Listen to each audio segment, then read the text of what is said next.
Alunos e alunas do YouTube, professor Emerson Bruno com mais uma aula sobre direito do trabalho e a nossa primeira aula aqui, ó, sobre a relação de emprego. Tema importante, importantíssimo.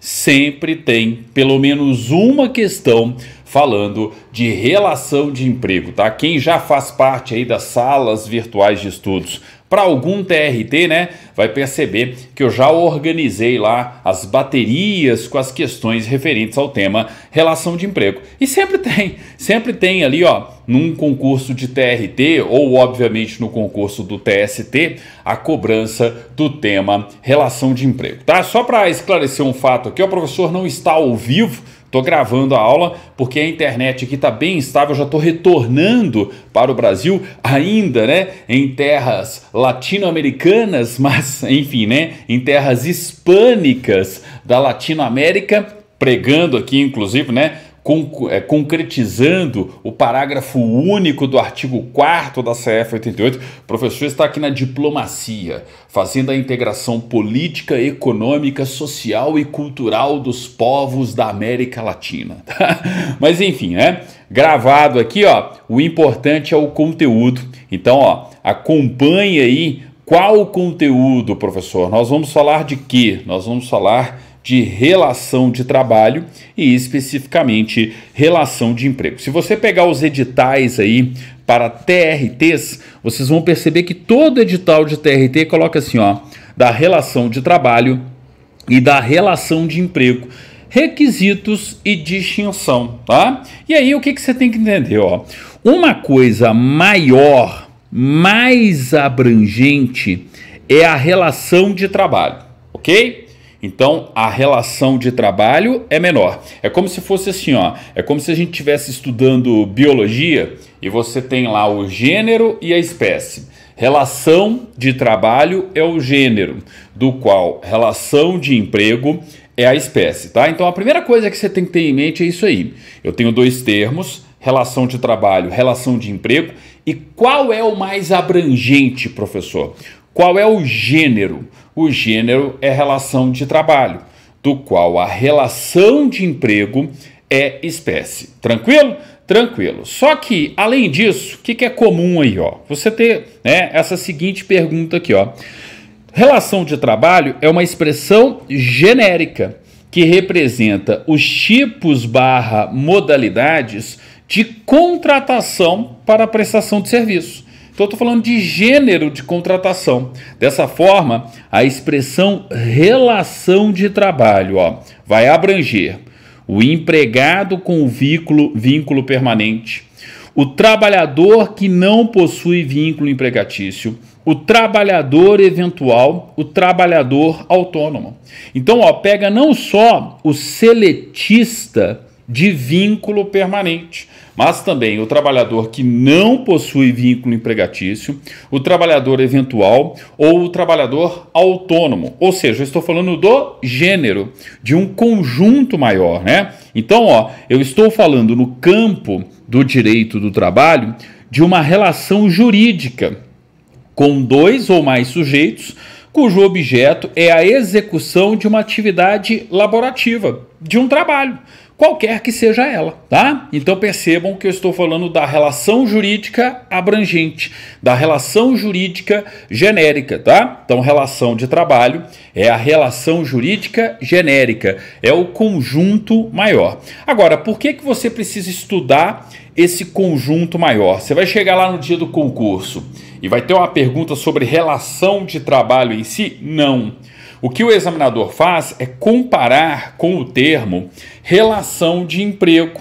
E onde que eu vou encontrar a relação de emprego, professor? Tá? Eu tenho que lembrar que a relação de emprego é uma espécie, tá? Mas antes da gente avançar aqui, ó, para a relação de emprego, eu sempre tenho separado para vocês um pedaço da doutrina, né, do professor Maurício Godinho Delgado, que, na minha opinião, tem o melhor manual aí de direito do trabalho a ser comprado, né, inclusive, obviamente, a ser estudado. Então, olha só, a relação de trabalho refere-se a toda modalidade de contratação, toda modalidade de contratação de trabalho humano, modernamente admissível.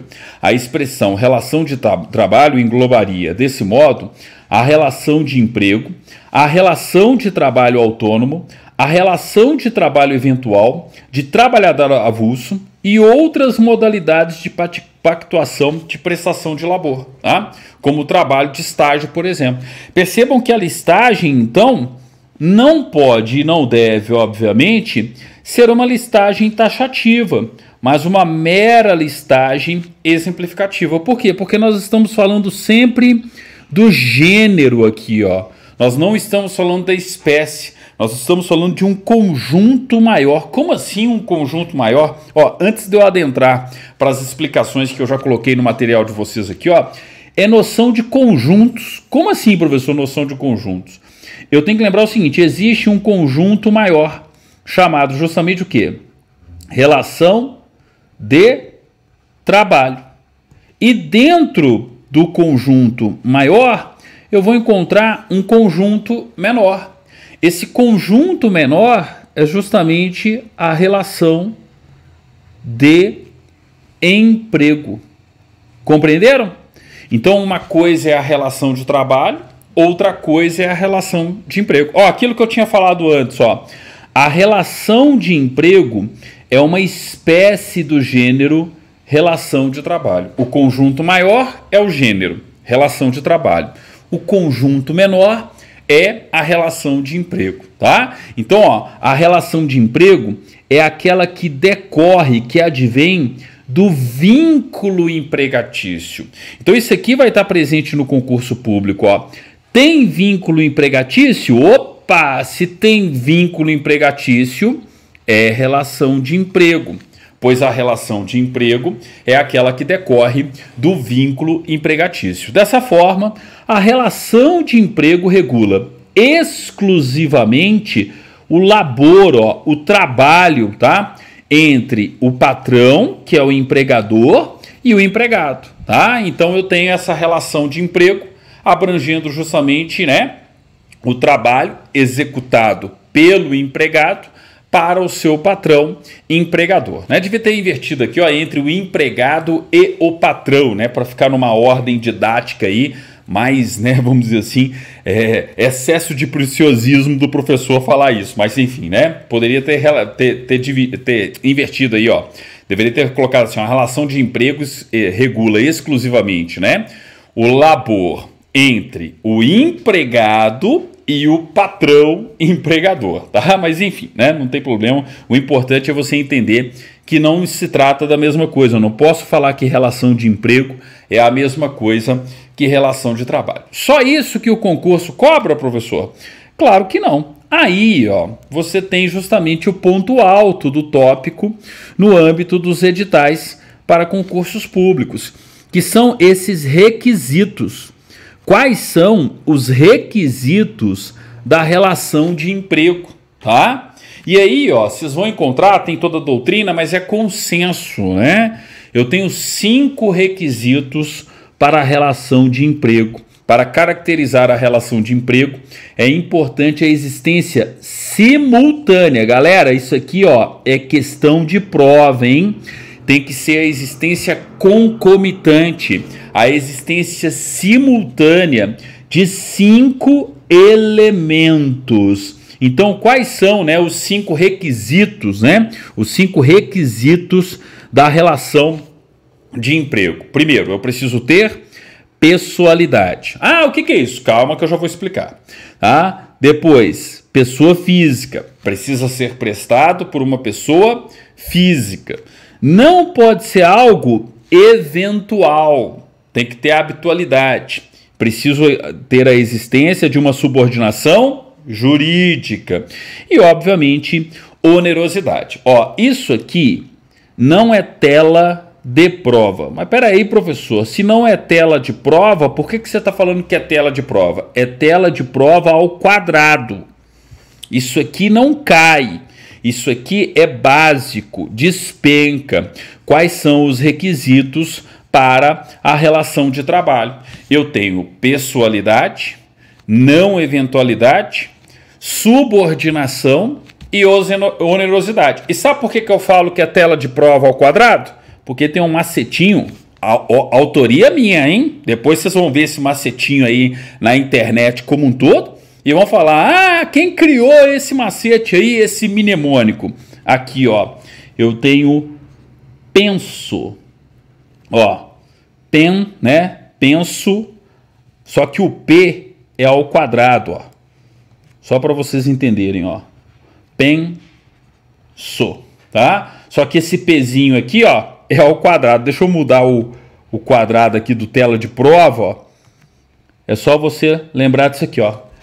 Penso, né, com o P ao quadrado, ó. Por quê? É pessoalidade e pessoa física.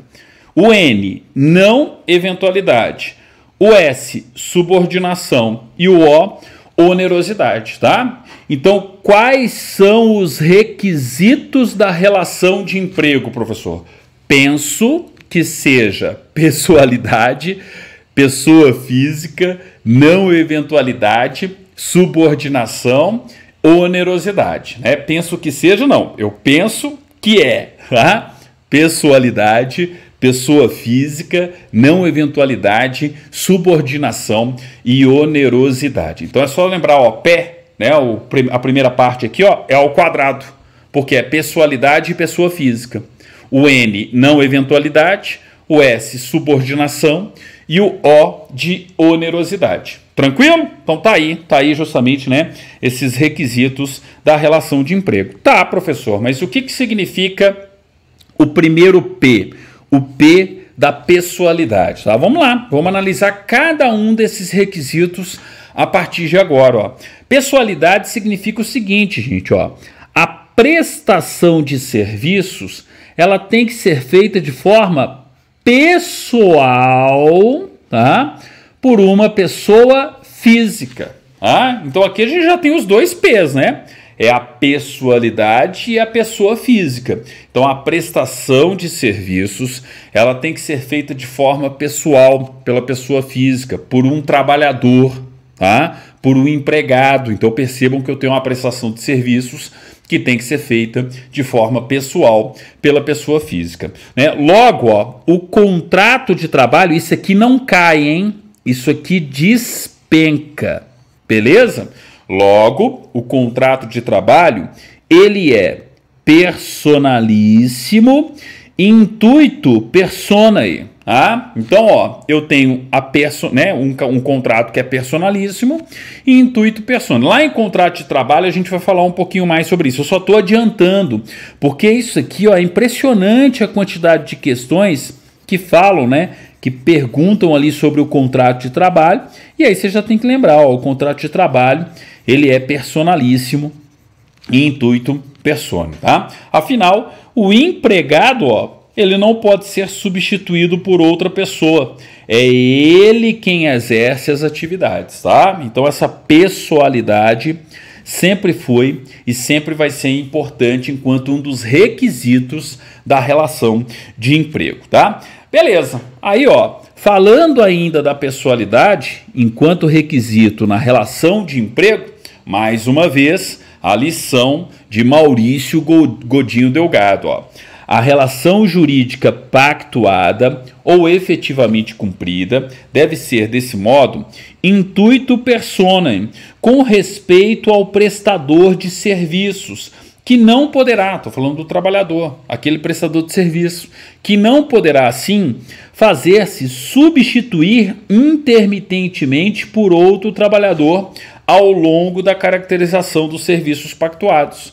Verifica-se a substituição intermitente, circunstância que torna, né, verificando-se, melhor dizendo, né, ou verificado, ó, verificando-se a substituição intermitente, circunstância que torna impessoal e fungível a figura específica do trabalhador infocável, descaracteriza-se a relação de trabalho. Ou seja, a relação de trabalho resta descaracterizada se tiver substituição intermitente de um trabalhador por outro trabalhador, verificando-se a substituição intermitente, circunstância que torna impessoal e fungível a figura específica do trabalhador enfocado, ou seja, não é aquele trabalhador, é outro trabalhador, está descaracterizado o que, gente? A relação de emprego, tá? Esses, né, trechos doutrinários que eu trago, gente, simplesmente, né, principalmente aqui, ó, do professor Maurício Godinho Delgado, tá? É sobretudo para quem é bacharel em direito. Tranquilo? Então, ó, mais para o bacharel em direito. Mas você também que estuda aí para cargo de técnico judiciário nos TRTs, vale a pena, né? Vale a pena você ter essa leitura e desses pequenos trechos doutrinários aí que eu sempre estou trazendo. Gente, tudo que eu faço aqui, como eu sempre lembro, né? Desde 2004, trabalhando com o mercado de concursos públicos Brasil afora, tá? É no intuito de mostrar para você aquilo que cai. Ah, professor, mas eu fiz uma pós de direito do trabalho e eu tinha muito mais conteúdo lá na pós de direito do trabalho. Nós não estamos aqui com esse objetivo. O objetivo é passar no concurso público. E pelas questões que vocês vão ver lá na plataforma, lá na sala virtual de estudos, para qualquer TRT, você vai perceber claramente, tá, que você não precisa ser um doutor, muito menos um pós-doutor em direito do trabalho. Pelo contrário, muitas vezes com a CLT e com os dispositivos da CLT você mata todas as questões. Ah, professor, mas tem questão que fala da jurisprudência do TST. Sim, existem súmulas que são cobradas, mas em regra as mesmas, tá? Pô, professor, mas eu preciso ter um pouquinho de conhecimento doutrinário. Sim, é necessário um pouquinho de conhecimento doutrinário e por isso que eu estou aqui, inclusive, né, fazendo essa parte doutrinária com todos vocês. Show de bola? Então, ó, atenção, cuidado, né? Sempre vai ser um tema importante. Relação de emprego. E a pessoalidade é o primeiro requisito que a gente tem que observar no âmbito da relação de emprego. E o segundo P, professor? Qual que é o segundo requisito da relação de emprego? Pessoa física. Na relação de emprego é impossível a contratação de um CNPJ, pessoa jurídica, por outro CNPJ, ou seja, outra pessoa jurídica. Espera aí, professor. Então o empregado tem que ser pessoa física? Sim, a gente vai ver que tem um monte de questão perguntando isso. Se o empregado pode ou não pode ser uma pessoa jurídica. Não, o empregado tem que ser uma pessoa física. Por quê? Porque é um dos requisitos da relação de emprego, tá? Na relação de emprego é impossível a contratação de um CNPJ, de uma pessoa jurídica, por outro CNPJ, ou seja, por outra pessoa jurídica, beleza? Ah, mas peraí, professor, acontece demais. Eu vejo por aí empresa contratando, né, empregado, mas travestido de pessoa jurídica. Aí é a observação que eu coloquei aqui, ó. Tudo bem, tá? Aqui mais uma vez, é mais para o bacharel em direito, mas você que se prepara também para cargo nível médio, presta atenção nisso aqui, ó. No caso de contratação irregular, um trabalhador fantasiado de MEI, de microempreendedor individual, ou então ele está fantasiado de cooperado, tá? Fantasiado aqui, né, gente, entre aspas, travestido, enfim, né? Então eu estou tendo ali justamente uma contratação irregular. Peraí, se eu estou diante, se a Justiça do Trabalho está diante de uma contratação irregular, peraí, o advogado daquele que foi contratado de forma irregular deve requerer o que, gente? A nulidade da contratação e a declaração do vínculo empregatício, tá? E aí, inclusive, tem um artigo da CLT, ó, que prova, né, que é muito comum de prova aí também, ó, que demonstra isso claramente pra gente, ó. Serão nulos de pleno direito os atos praticados com o objetivo de desvirtuar, enganar, impedir ou fraudar a aplicação dos preceitos contidos na presente consolidação. Então, é nulo de pleno direito. Isso aqui também despenca, tá? Eles perguntam se é nulo ou não. É nulo de pleno direito os atos praticados com o objetivo de desvirtuar, impedir ou fraudar a aplicação dos preceitos contidos na presente CLT. Lembrando que o artigo 9º aqui é o artigo 9º da consolidação das leis do trabalho. Beleza? Então tá aí, ó, pessoa física é o segundo P do penso, né? Ó, vamos colocar os requisitos aqui de novo, ó. Eu tenho justamente, né, o penso, beleza? E lembrando que o P é um P ao quadrado. Por quê? Porque além de pessoalidade, eu tenho também pessoa física. Show? Show de bola. Bola para frente aqui, ó. Outra questão, ó, talvez, tá? Eu posso estar enganado em outra coisa, né? Eu tô gravando isso aqui em 2022, sei lá, você tá assistindo isso aí em 2025 ou mais à frente, e pode ter mudado um pouquinho a relação com a correlação com as questões de concurso, tá?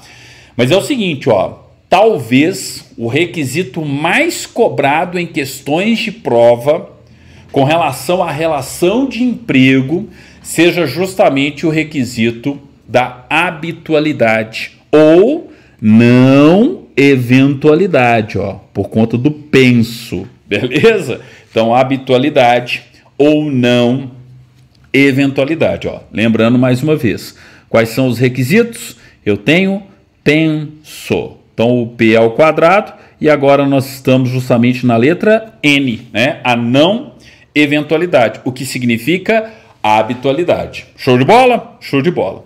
O trabalho tem que ser prestado de forma habitual, contínua, não podendo ser qualificado como trabalho esporádico. Contudo, o trabalho não precisa ser prestado todos os dias, tá? Isso aqui é uma questão importante, por quê? Qual que é o requisito que caracteriza a habitualidade ou não eventualidade, né? Sobretudo aí a não eventualidade por causa do nosso macete, do nosso mnemônico. O requisito, galera, é a frequência, tá? Por quê? Porque o contrato de trabalho é um contrato de trato sucessivo. Ele se renova permanentemente, né? E o que eu tenho que lembrar? O trabalho do empregado faz parte da necessidade permanente da organização. A organização depende daquele labor, depende daquele trabalho. Ah, mas não depende totalmente, mas depende. No âmbito da organização, o trabalhador, aquele empregado, ele desempenha um conjunto de atribuições e responsabilidades que é importante como um todo. Então, obviamente, está caracterizada aí a habitualidade, a frequência. Se eu tenho justamente nessa frequência de prestação da atividade e essa dependência por parte do empregador com relação àquele trabalho prestado, gente, está caracterizada aí justamente a habitualidade ou não eventualidade, tá? E aí, ó, isso aqui não cai, hein? Isso aqui, mais uma vez, despenca em provas e concursos públicos, tá? Se você observar não só a doutrina, mas sobretudo a jurisprudência no âmbito da Justiça do Trabalho, tá? O trabalho deve ser prestado em 3 ou mais dias da semana para ser caracterizado como habitual.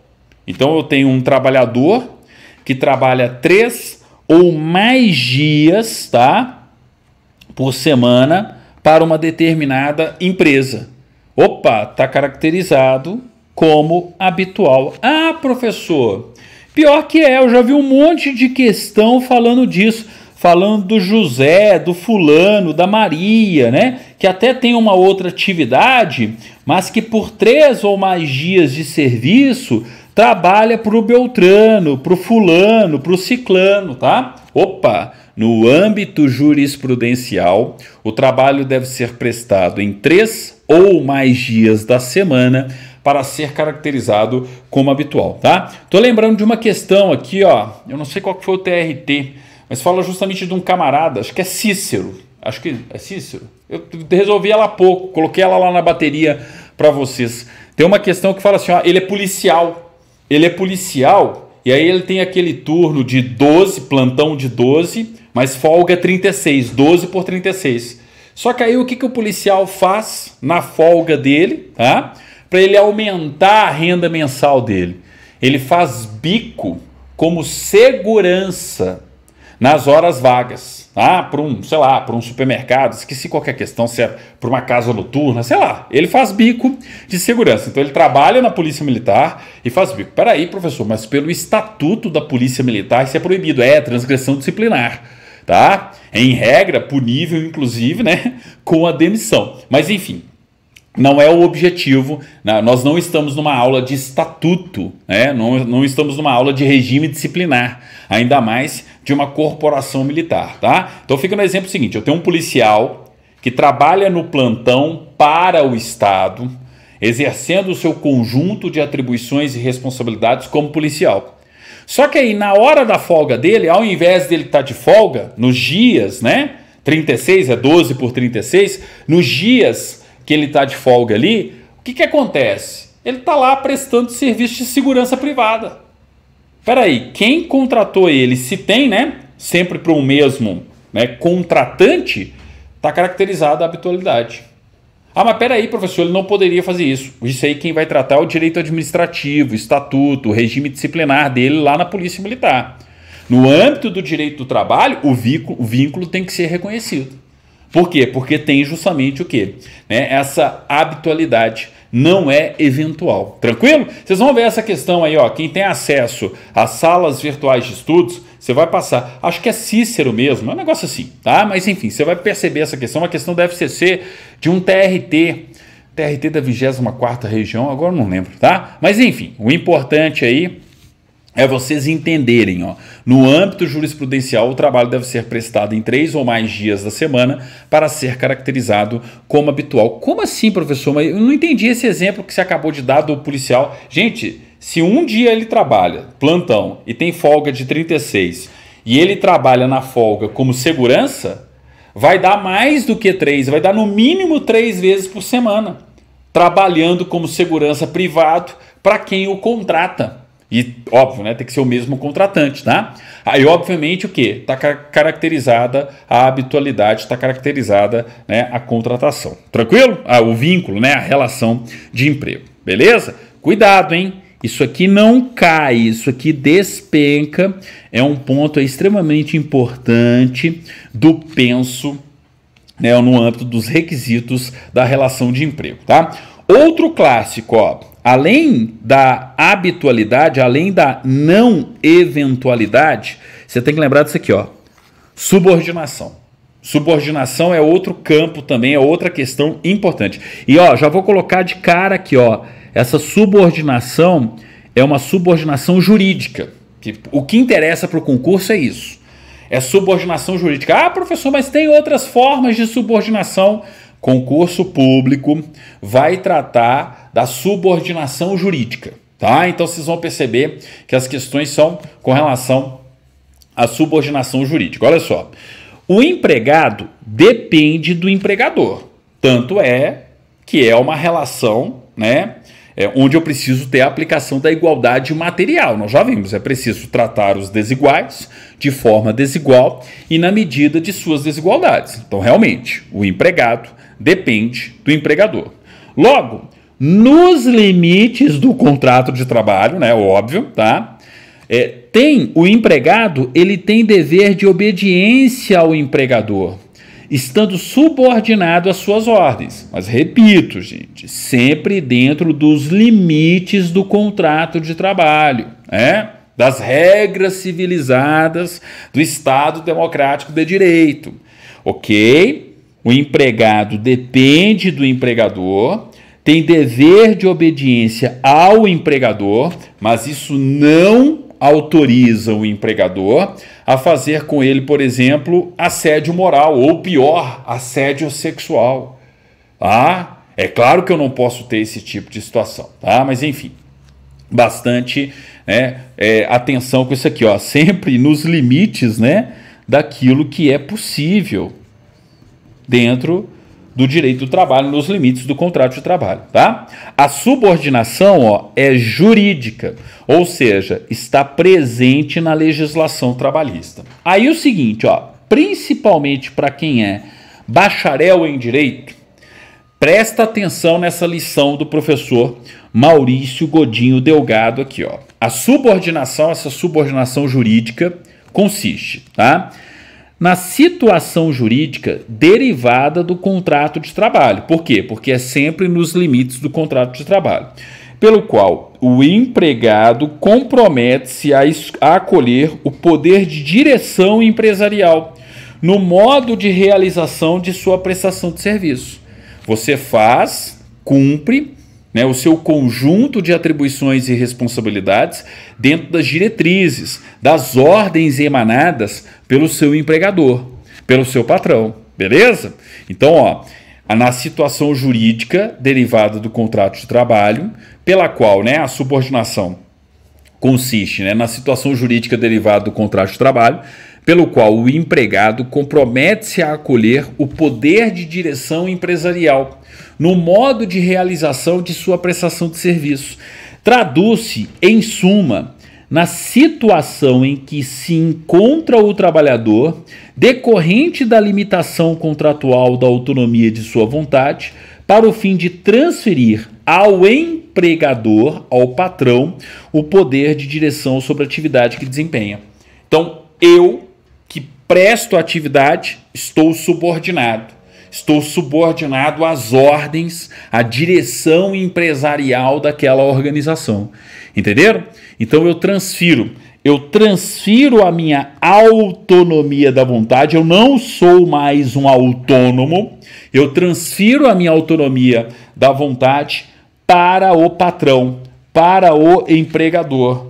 Por quê? Porque é ele quem vai ter poder de direção sobre essa atividade que eu desempenho, tá? Como eu disse, isso aqui é mais uma conceituação genérica, mais presente aí nos cargos de bacharel em direito. Mas você que está estudando para o nível médio também, gente, para técnico judiciário, área administrativa, tem que ter essa base, né? Ainda mais nessa parte aqui inicial do direito do trabalho, tá? E ó, pode ter certeza, vai ter questão. Vai ter questão na sua prova sobre relação de emprego. Por isso que é importante, tá? Gente, se vocês estiverem escutando um ronco aí ao fundo, tá? É o Bernard. Pelo visto, ele só fica acordado mesmo nas aulas de direito constitucional. Processo, direito administrativo, direito do trabalho, ele tá ali roncando como nunca. Não sei se tá vazando, tá? Mas eu acho que tá, porque não tá baixo, não. Mas o nosso pugtor, né, de direito constitucional realmente não gosta das outras disciplinas, tá? Mas enfim. Então, ó, nós temos nessa questão da subordinação como sendo um dos requisitos, né, mais importantes também da relação de emprego. Mas peraí, professor, lá no mnemônico eu tinha justamente penso. Nós já vimos pessoalidade, pessoa física, não eventualidade, subordinação. Tá faltando o que, gente? Isso mesmo, ó, onerosidade, né? Tá faltando justamente a onerosidade. Ah, detalhezinho, ó. Eu vi essa questão para cargo privativo de bacharel em direito e aí fui procurar e encontrei justamente uma aula muito boa, né? Uma aula não, desculpe, uma parte do manual da professora Volia Bofin Cassar, tá? Que é com relação à subordinação ainda. Ó. Então, antes de eu passar para a onerosidade aqui, ó, continuando na subordinação, mas de novo, ó, repito, isso aqui é mais para o bacharel em direito, tá? Olha só, ou seja, né, ainda falando da subordinação, a subordinação jurídica advém do poder de direção do empregador sobre o empregado. Para Volia Bofin Cassar, o poder se desdobra, ela tem um manual gigantesco, né? Um calhamaço, o meu amarelo, de capa amarela ainda. Mas enfim, né? Então, ó, ela tem um excelente livro, muito didático também, e que fala o seguinte, ó, o poder se desdobra em poder diretivo, constitui na capacidade do empregador em dar conteúdo concreto à atividade do trabalhador, visando os objetivos da empresa. Então, poder diretivo. Além disso, ó, não é só poder diretivo que o patrão tem, não. Dentro dos limites do contrato de trabalho, ele também tem poder disciplinar, ó. Traduz-se no poder que tem o patrão de impor punições aos empregados. Beleza? Ah, mas além disso, professor, tem poder hierárquico. Óbvio, se eu estou falando de subordinação, existe poder hierárquico. A capacidade do empregador em determinar e organizar a estrutura econômica e técnica da empresa, aí compreendida a hierarquia dos cargos e funções, escolha de estratégias e rumos da empresa. Tranquilo? Então, ó, poder diretivo, poder disciplinar, poder hierárquico, né? Ó, poder hierárquico, disciplinar, diretivo. São características, né? São detalhamentos desse poder de direção que o empregador tem com relação ao empregado, caracterizando, portanto, elementos da subordinação. A subordinação, um importante requisito da relação de emprego. Mas está faltando qual? Está faltando justamente a onerosidade, né? Então aqui, ó, cifrãozinho para a gente falar agora da onerosidade, que é o próximo requisito. Ah, peraí, professor, antes, ó, eu estou esquecendo dos pontos que eu coloquei, que eu já tinha preparado esse material há um tempo, gente, acaba esquecendo, olha só. Sobre o tema, atenção ao artigo 6º, parágrafo único da CLT. Aqui é para todo mundo, tá? Ainda no tema subordinação. Vamos lá, ó. CLT, artigo 6º, parágrafo único. Ah, isso aqui não cai, tá? Isso aqui despenca. Vocês vão ver, o que vocês vão ver de questão de prova com esse parágrafo único, artigo 6º aí, ó, não é brincadeira também, ó. Os meios telemáticos e informatizados de comando, controle e supervisão se equiparam. Aí vem a FCC ou qualquer outra banca examinadora e falava, não se equiparam. Se equiparam para fins de subordinação jurídica aos meios pessoais e diretos de comando, controle e supervisão do trabalho alheio. Gente, em uma época de redes sociais e de tamanha virtualidade como a gente tem, só pensar no WhatsApp. Você não tem, enquanto empregador, diversas ordens emanadas via WhatsApp para os empregados? Não tem grupo do setor, grupo de trabalho? Então, Telegram, WhatsApp, né, Instagram, tá? E-mail, o que você imaginar, tá? Os meios virtuais, eles se equiparam, ó, isso que é importante. Eles se equiparam para fins de subordinação jurídica aos meios pessoais e diretos de comando. Então, a ordem não precisa ser pessoal. Pode ser uma ordem dada pelo WhatsApp? Pode ser uma ordem dada pelo WhatsApp, tá? Cai direto, vou até colocar aqui, ó, tela de prova. Vocês vão perceber que existem muitas questões com o parágrafo único do artigo 6º presentes aí nos mais variados concursos públicos, independentemente da banca examinadora, tá? Agora sim, ó, agora a gente vai justamente para onerosidade, né? Agora a gente vai, professor, depois do P ao quadrado, do P, né? Do PE ao quadrado aí, não eventualidade, subordinação, nós vamos falar o quê? De onerosidade. Realmente eu esqueci que eu tinha colocado tanto ponto aí na subordinação. Gente, é estratégia, tá? É estratégia para toda hora falar isso aqui com vocês, ó. Pensou, entendeu? E o P, né, ao quadrado aqui, ó. Show? Mas aqui, ó, por fim, agora é por fim mesmo. Segundo o professor Maurício Godinho Delgado, a subordinação pode ser estrutural, né? Subordinação que se manifesta pela inserção do trabalhador na dinâmica do tomador de seu serviço, independentemente de receber ou não suas ordens diretas. O fundamental é que esteja estruturalmente vinculado à dinâmica operativa da atividade do tomador de serviço. Tem a ver com isso aqui, ó, com esse poder hierárquico trazido pela professora Vólia Bonfim. Tá? Esse poder hierárquico, a capacidade do empregador em determinar e organizar a estrutura econômica e técnica da empresa, aí compreendida a hierarquia dos cargos e funções, escolha de estratégias e rumos da empresa. Ora, se eu tenho, né, esse tipo de situação, esse poder hierárquico, a subordinação ela não deixa de ser também uma subordinação estrutural. Subordinação que se manifesta pela inserção do trabalhador na dinâmica do tomador de seu serviço, ou seja, na estrutura da empresa. Não necessariamente você está recebendo a ordem do presidente da empresa. Independente de receber ou não, ó, suas ordens diretas. O fundamental é que esteja estruturalmente vinculado à dinâmica operativa da atividade do tomador de serviço. Tranquilo?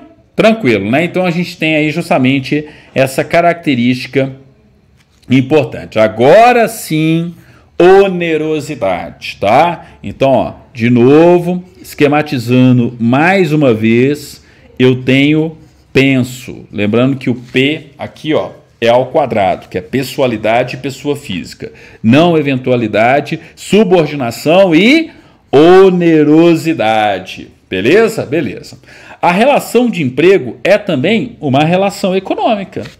Você não trabalha para obter, inclusive, dinheiro, tá? Então, obviamente, a relação de emprego é também uma relação econômica. Dessa forma, a onerosidade consiste na contraprestação devida pelo empregador ao empregado, em virtude do trabalho realizado, em virtude da venda, né, da sua atividade laborativa, da sua mão de obra, né? Basta lembrar isso aqui, ó.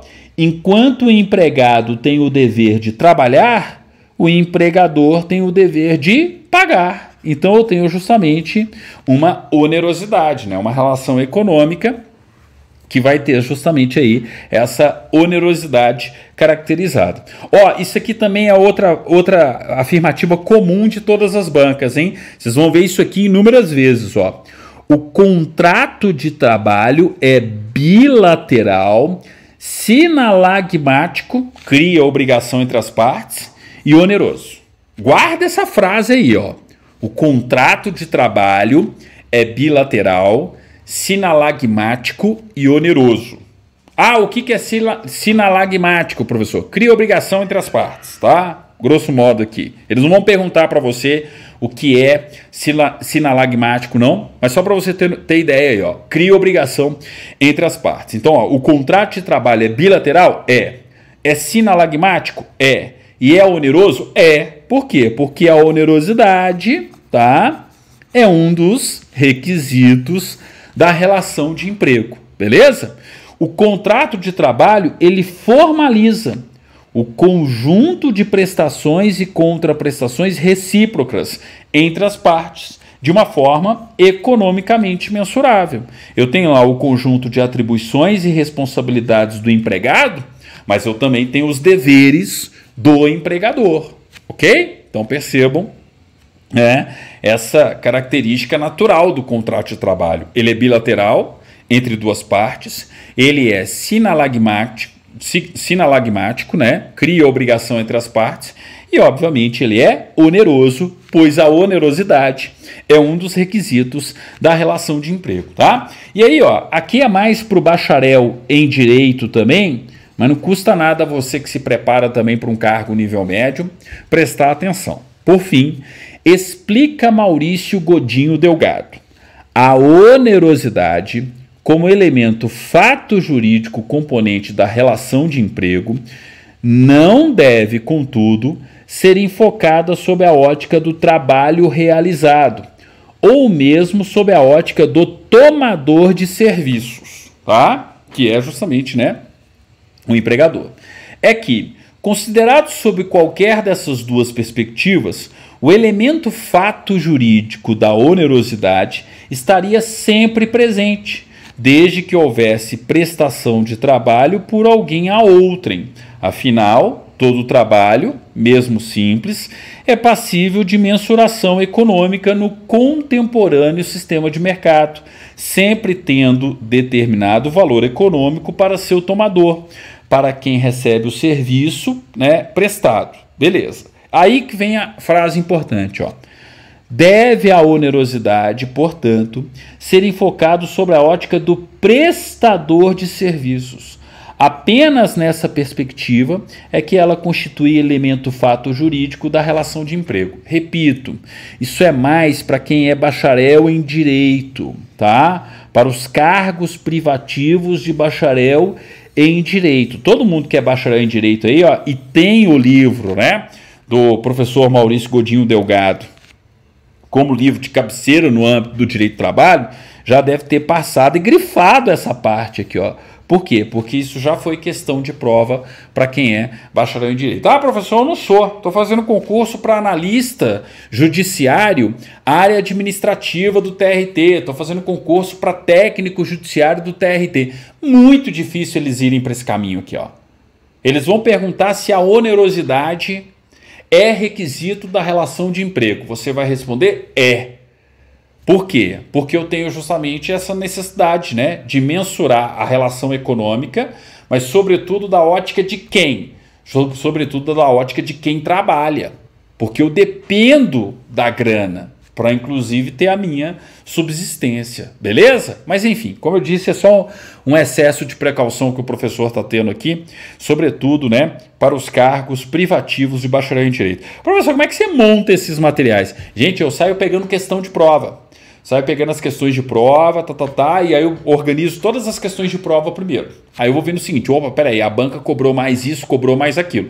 Porque senão você pega o livro do professor Maurício Godinho Delgado, ou da Volle Bonfim, né, ou outros, calhamaço, tá? Você não tem que estudar esse calhamaço de direito do trabalho, ainda mais se o cargo que você tiver, né, prestando concurso aí for um nível médio, técnico, judiciário, área administrativa, entenderam?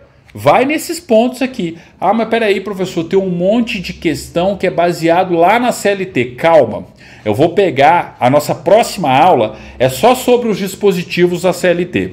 Eu vou fazer igual eu faço no direito constitucional com vocês. A gente vai pegar os dispositivos e esmiuçar. Igual eu faço em processo, esmiuçar ali. Por quê? Porque você precisa ter, né, esse contato com o texto legal. Faz toda a diferença em termos de domingo de concurso, tá? Mas antes, vale a pena a gente ter essa base. O direito do trabalho, gente, ele requer isso, né? Se você observar lá minha aula de direito constitucional, eu já vou na lata, direto. No texto da Constituição, doutrina, questão, papapá. Não, no direito do trabalho vale a pena, porque a gente tem mais questões só de cunho eminentemente, né, de cunho essencialmente, né, teórico, no domingo de vocês. Mas beleza, tá aí, né, justamente essa questão da onerosidade. E com isso, ó, finalizamos. Finalizamos o tema como um todo? Não, finalizamos a nossa primeira aula. Qual que é a segunda aula, professor? Eu vou justamente pegar os dispositivos que são importantes aí, ó, no âmbito, né, da relação de trabalho e da relação de emprego, e a gente esmiuçar no âmbito da CLT. Tranquilo? Então, ó, percebam, direito do trabalho é uma das matérias mais tranquilas para você estudar para um concurso público. É a matéria que tem que ser ponto garantido no seu domingo, tá? Ah, professor, mas como é que eu garanto esse ponto? É só assistir a sua aula? Claro que não. Aula, legislação, material doutrinário aqui que eu estou produzindo. E lembrando, eu estou colocando todos os slides lá nas salas virtuais de estudos, tá? Você que tem acesso à sala virtual de estudos para algum TRT, você vai encontrar esse meu slide lá. E não só os slides, questões, gente. Vai resolver questão. Então, ó, dinâmica de estudo, metodologia de estudo. Pega a CLT, lê a CLT, assiste a aula, exercício. Pega o slide, lê o slide, assiste a aula, exercício. Ah, professor, eu gosto de assistir a aula primeiro. Beleza. Aula primeiro, legislação, slide teórico, exercício. Ok? Se você fizer isso com todos os tópicos do edital do seu TRT, né, do seu concurso no âmbito da Justiça do Trabalho, eu tenho certeza que você não erra nenhuma questão. Você vai chegar no domingo de prova e falar assim, ó, eu vou acertar tudo do direito do trabalho. Eu posso até errar uma ou outra questão de português, uma ou outra, mas direito do trabalho eu não vou errar porque eu me preparei para isso, tá? Então, gente, ó, é assim que você tem que ir para um concurso público, né? Tendo essa consciência daquilo que você pode fazer e você pode acertar todas as questões.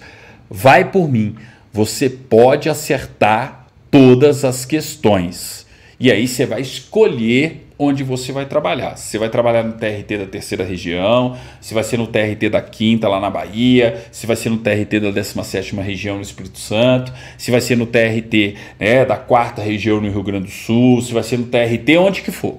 Por quê? Porque você vai estar devidamente preparado para todos os TRTs, né, com relação ao direito do trabalho e especificamente aqui com relação à relação de trabalho e relação de emprego. Lembrem-se, relação de trabalho é o gênero, do qual a relação de emprego é a espécie. Show? Gente, valeu demais, obrigado e até o nosso próximo encontro, dando continuidade aqui ao direito do trabalho para os TRTs.